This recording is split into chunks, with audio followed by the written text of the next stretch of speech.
لا نبي بعده. أما بعد فأعوذ بالله من الشيطان الرجيم. بسم الله الرحمن الرحيم. قال الله تبارك وتعالى: إنا أوحينا إليك كما أوحينا إلى نوح والنبيين من بعده وأوحينا إلى إبراهيم وإسماعيل وإسحاق ويعقوب والأسباط وعيسى وأيوب ويونس وهارون وسليمان وآتينا داود زبورا. إنا یقیناً بے شک اوحینا ہم نے وحی کی الیکا تیری طرف، کما اوحینا جس طرح ہم نے وحی کی الی نوح و النبی، نوح اور اس کے بعد دوسرے انبیاء کرام علیہ السلام پر، و اوحینا اور ہم نے وحی کی الی ابراہیم، ابراہیم علیہ السلام پر، و اسماعیل اور اسماعیل علیہ السلام پر، و اسحاق اور اسحاق علیہ السلام پر، و یعقوب والاسباط یعقوب اور اس کی اولاد پر، و عیسیٰ عیسیٰ پر، و ایوب و یونس و ہارون اور عیسیٰ ایوب یونس اور ہارون اور سلیمان علیہ السلام پر، و آتینا داود زبورا اور ہم نے داود علیہ السلام کو زبور عطا کی، یعنی زبور کتاب عطا کی۔ اس آیات کریمہ میں اللہ رب العالمین نے یہود کے ایک اعتراض کا جواب دیا ہے کہ یہود نے پیارے حبیب پیغمبر علیہ السلام سے مطالبہ کیا تھا کہ اگر آپ سچے نبی ہیں تو آپ جیسے تورات یک بار نازل ہوئی تھی، ایک ہی مرتبہ نازل ہوئی تھی، اسی طریقے قرآن پاک کو ایک ہی مرتبہ ہمارے سامنے تختیہ و صحیفوں کی شکل میں نازل کر کے دکھا۔ تو اللہ رب العالمین نے ان کے اس اعتراض کا بڑا بہترین اور خوبصورت جواب دیا۔ اللہ پاک فرماتے ہیں کہ اے نبی، ہم نے آپ کی طرف جو وحی کی ہے وہ ایسی وحی کی ہے جو ہم نے دیگر انبیاء کرام علیہ السلام کی طرف کی ہے۔ آپ کی طرف ہم نے کوئی انوکھا اور کوئی اور طریقہ اختیار نہیں کیا، اور فرمایا کہ اللہ رب العالمین ہر نبی کو کوئی نہ کوئی معجزہ دیتا ہے، اور جناب موسیٰ علیہ السلام کو اللہ رب العالمین نے یہ معجزہ تھا ان کا کہ ان کے اوپر ایک مرتبہ کتاب نازل ہوئی اور ایک ہی ساتھ نازل ہوئی۔ اس کے علاوہ باقی بھی جتنے انبیاء آئے ہیں،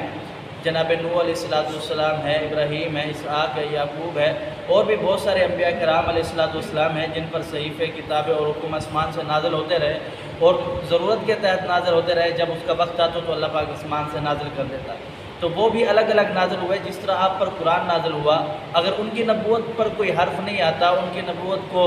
آپ اقرار کرتے، تسلیم کرتے ہو، تو پھر آپ کی بھی اوپر جو وحی نازل ہوتی ہے، جو کتاب نازل ہوتی ہے، وہ ان کی مثل نازل ہوتی ہے، تو پھر آپ کے اوپر یہ کیوں اختلاف کرتے ہیں؟ اور اللہ رب العالمین نے اس کے اندر ایک مثال دی، فرمایا کہ وآتینا داود زبورا، ہم نے داود علیہ السلام کو زبور یعنی زبور کتاب عطا کی۔ آسمانی کتابیں چاروں میں سے ایک کتاب یہ ہے کہ زبور جو کتاب تھی یہ بھی اسی طریقے نازل ہوئی جس طرح قرآن کا اسلوب ہے، ایک کے بعد دیگر نازل ہوتی رہی آہستہ آہستہ۔ اور جب یہ اس کتاب کو آپ مانتے ہو تو پھر آپ قرآن پاک کو کیوں نہیں مانتے؟ تو قرآن پاک کو بھی آپ مانو۔ اور فرمایا کہ ورسلا قد قصصناہم علیک من قبلک ورسلا لم نقصصہم علیک، بہت سارے ایسے رسول ہیں جن کے بارے میں ہم نے آپ کو پہلے خبر دے دی، اور بہت سارے ایسے رسول ہیں جن کے بارے میں ہم نے آپ کو ابھی تک خبر نہیں دی۔ وَكَلَّمَ اللَّهُ مُوسَىٰ تَكْلِيمًا، اللہ رب العالمین فرماتے ہیں کہ بتاتے خود اللہ رب العالمین نے موسیٰ علیہ السلام سے کلام کیا۔ اللہ رب العالمین پیغمبر علیہ السلام کو یہ بتلا رہے ہیں کہ بہت سارے ایسے نبی اور ایسے پیغمبر اور ایسے رسول گزرے ہیں جن کے بارے میں اللہ رب العالمین نے آپ کو خبر دی ہے، اور بہت سارے ایسے نبی ہیں، ایسے رسول ہیں، ایسے پیغمبر ہیں جن کے بارے میں اے نبی اللہ رب العالمین نے آپ کو نہیں بتایا۔ قرآن پاک میں لگ بھگ انبیاء کرام علیہ السلام کا جو ذکر ہے وہ 25 انبیاء یا 24 انبیاء کا ذکر ہے، جن میں جناب ابراہیم، آدم، نوح، عیسیٰ، موسیٰ، یعقوب، ابراہیم، یونس وغیرہ اور بہت سارے انبیاء ہیں۔ 25 نام بنتے ہیں جن کو رب تعالیٰ نے قرآن پاک کے اندر جن انبیاء کا تذکرہ اور قصہ بیان فرمایا ہے، اور لگ بھگ 1.25 لاکھ پیغمبر ہے۔ اللہ پاک فرماتے ہیں کہ بہت سارے پیغمبر ہیں جن کا ہم نے آپ سے ذکر نہیں کیا۔ لگ بھگ 1.25 لاکھ پیغمبروں میں سے ان 25 انبیاء کا قرآن پاک کے اندر اللہ رب العالمین نے ذکر فرمایا، اور فرمایا کہ ہم نے وَكَلَّمَ اللَّهُ مُوسَىٰ تَكْلِيمًا، اللہ رب العالمین نے موسیٰ سے بتاتے خود کلام کیا ہے اپنی زبان سے۔ فرمایا کہ وَرُسُلًا مُبَشِّرِينَ وَمُنذِرِينَ لِئَلَّا يَكُونَ لِلنَّاسِ عَلَى اللَّهِ حُجَّةٌ بعد رسول اللہ وَكَانَ اللَّهُ عَزِيزًا حَكِيمًا، ہم نے رسول بھیجے تاکہ وہ خوشخبری بھی دے اور ڈرائے بھی صحیح، اور ان لوگوں کے لیے یہ حجت پیدا ہو جائے کہ جو لوگ اللہ رب العالمین پر قیامت کے دن یہ بات کرے کہ ہمارے پاس کوئی ڈرانے والا نہیں آیا تھا، ان کے اوپر یہ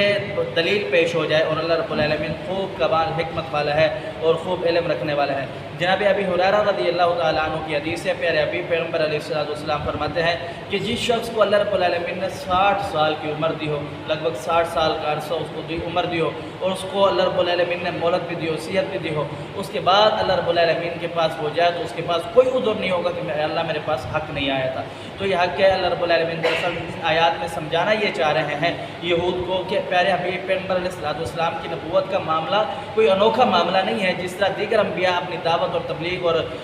جو اپنا مشن تھا، جو اللہ رب العالمین کا حکم تھا، وہ لے کر کے آتے رہے اور آپ کو دعوت دیتے رہے، آپ نے ان کی دعوت کو مانا ہے، اسی طریقے محمد کریم صلی اللہ علیہ وسلم کی دعوت کا معاملہ ہے، آپ انہیں بھی اسی طریقے تسلیم کریں، اپنی انا اور ضد کی وجہ سے اس معاملے کو انکار نہ کریں۔ اگر آپ جب رب تعالیٰ کے حضور پیش ہوں گے تو اللہ رب العالمین نے آپ رسولوں کو بھیج کر آپ پر جو حجت تھی اس کو پورا کر دیا۔ اللہ سمجھنے عمل کی توفیق دے۔ قول قولی ھذا استغفر اللہ لی ولکم ولسائر المسلمین۔